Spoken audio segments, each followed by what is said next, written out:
இன்றே டவுன்லோட் செய்து உங்கள் ஃபேவரட் ஷோக்களை என்ஜாய் பண்ணுங்க. வானதி இருக்க இந்த ரூம்ல தான் நெட்டோட மோடமே இருக்கு. அருள் இப்ப இந்த ரூமுக்கு போனானா வானதி படிக்கிறத பாப்பான். ஏன் படிக்கிறான்னு யோசிப்பான். அப்ப வானதி அருளுக்காக தான் படிக்கிறான்றது அவனுக்கு தெரிஞ்சிடும். அது தெரிஞ்சா அவன் மனசு கொஞ்சம் மாறும்ல. நல்ல ஐடியாவா இருக்கே. அருள் வரா, அவனுக்கு நாம இங்க இருக்கிறது தெரியக்கூடாது. சரி வா சீக்கிரம். சோ வானதி கொஞ்ச நேரத்துக்கு நாங்க இந்த ரூம்ல இருக்கிற விஷயம் யாருக்குமே தெரியக்கூடாது.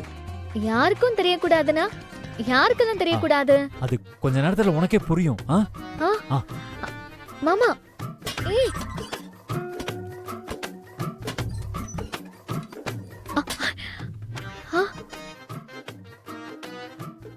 எதுக்கு இவங்க இங்க வந்து ஒளிஞ்சிட்டு இருக்காங்க? என்னமோ நாம படிப்போம்.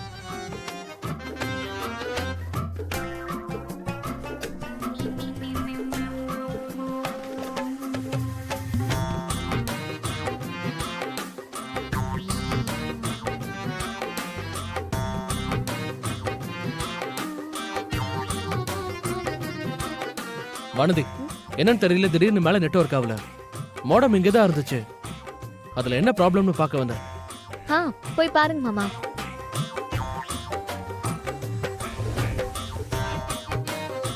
அம்மா, நீ என்ன பண்ணிட்டு இருக்க? படிச்சிட்டு இருக்கேன். படிச்சிட்டு இருக்கியா?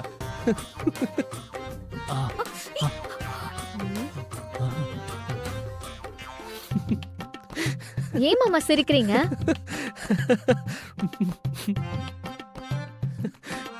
படிக்கிற வயசுல ஒழுங்கா படிச்சிருக்கணும். அதை விட்டுட்டு இந்த வயசுல போய் ஏபிசிடி எல்லாம் படிச்சிட்டு இருக்க. இனி அருளை பார்த்து நீ கூனி குறுகி நிக்காத. அவன் சொல்றதும் செய்யறதும் உனக்கு பிடிக்கலனா உன் மனசுல பட்டத பேசு. நான் படிக்கிறத பார்த்து கேலியா சிரிக்கிற அளவுக்கு என்ன இருக்கு? ஏன் நான்லாம் படிக்க கூடாதா? இல்ல, நான் அப்படி சொல்லல. இந்த வயசுல படிச்சு நீ என்ன ஆக போற?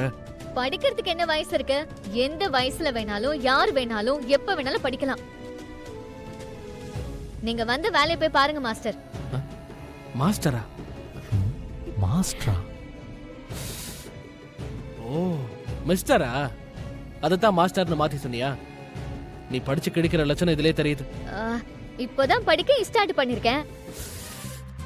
அது ஸ்டார்ட் இல்ல, ஸ்டார்ட். ஓ, அதான் இப்போதான் ஸ்டார்ட் பண்ணிருக்கேன். போக போக அதெல்லாம் ஸ்மாஷ் பண்ண ஆரம்பிச்சிருவேன். ஐயோ, அது ஸ்மாஷ் இல்ல, ஸ்பீச். புதுசா படிக்கும் போது தப்புலாம் வரதான் செய்யும். போக போக எல்லாம் சரியாயிடும். நீங்க போய் உங்க வேலையை பாருங்க, போங்க.